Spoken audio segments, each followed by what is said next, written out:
오늘 말씀을 마무리합니다. 33절을 보면 아브라함이 맹세한 그 땅에 에셀 나무를 심고 영원하신 여호와의 이름 앞에 예배합니다.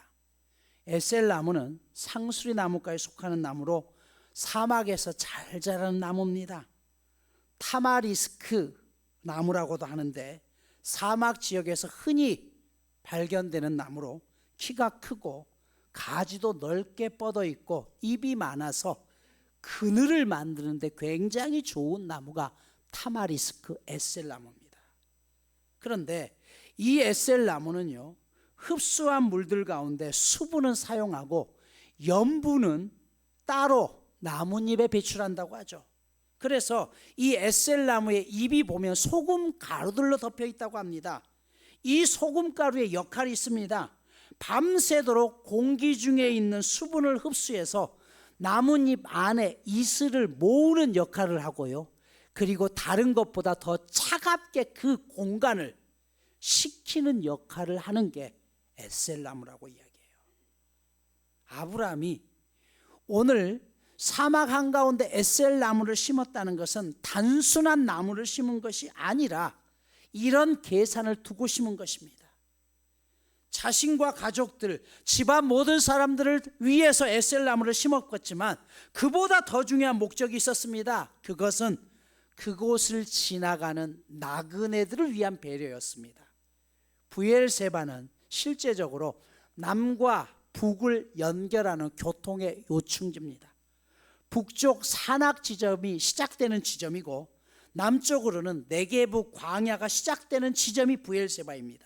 이곳에는 나그네들이 많이 드나들기 때문에 아브라함은 이 에셀나무를 심어서 그들에게 쉴 공간을 만들고, 이 에셀나무의 수명이 굉장히 오랜 세간이 있기 때문에 그 사람들에게도 여기서 세운 언약이 내 대에서 끝나는 것이 아니라 다른 후손들에게까지, 또 그것을 지나가는 사람들에게까지 알려지기를 원했던 것이죠. 육신의 자녀였던 이스마엘의 셈과 이삭을 위한 다른 두 셈이 있었습니다. 이삭은 아버지와 함께 브엘세바에 있었고 이곳에서 아버지와 함께 에셀나무를 심으면서 영원한 하나님 아버지의 이름을 부르며 자라갑니다. 반면 하나님을 떠나서 육신의 모습으로 살아갔던 이스마엘은 언제나 남을 죽이고 살려야 되는 활 쏘는 자의 삶을 살아갑니다. 이스마엘은 실제로 활을 잘 쏘았다고 했죠. 여러분, 내가 활을 잘 쏘면 잘 쏠수록 내 화살에 맞아서 죽어가는 사람들은 점점 많아집니다. 그것이 이스마엘의 모습입니다. 세상 사람들은 그런 이스마엘을 용사라고 이야기합니다. 누군가를 죽여서 땅을 빼앗고 힘으로 누군가를 정복하는 그것을 용사라고 이야기합니다. 그러나 여기에는 항상 죽음만 있습니다. 반면 오늘 아브라함과 이삭은 그곳에서 사람을 죽이는 것이 아니라 에셀나무를 점점 많이 심으면서 그곳에 지나가는 사람들, 지친 사람들을 살리는 역할을 했습니다. 그들은 힘을 가진 것도 아니고 권력을 가진 것도 아니었지만 함께 누구든지 와서 거할 수 있는 힘을 주는 생명의 삶을 살았던 것입니다. 과연 여러분은 오늘 어떤 삶을 우리가 추구하며 살아야 된다고 생각하십니까? 우리가 어렸을 때 불렀던 꽃밭에라서라는 동요를 아시죠? 아빠하고 나하고 만든 꽃밭에 채송아도 봉숭아도 한창입니다. 아빠가 메어놓은 새끼줄 따라 나팔꽃도 어울리게 피었습니다.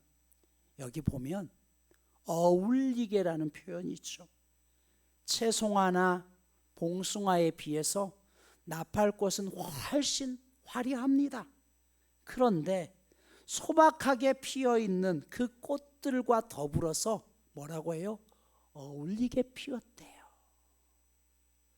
어울린다는 것은요, 여럿이 함께 모인 모양새가 격에 맞아서 자연스럽게 보인다는 뜻입니다.